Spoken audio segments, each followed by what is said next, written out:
Alpha na Omega yafunga kuipeta peta. Eyo Rapson yafunga kuipeta pe yashi.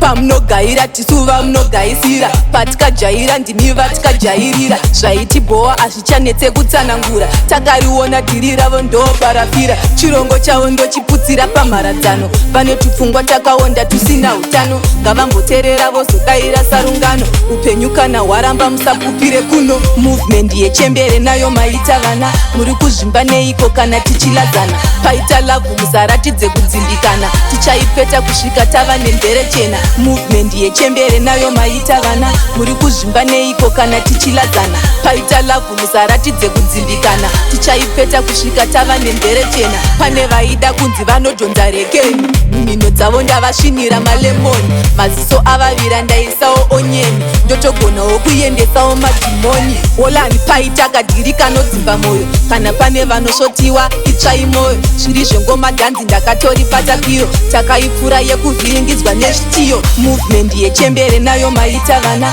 muri kuzvimba neiko kana tichiladzana.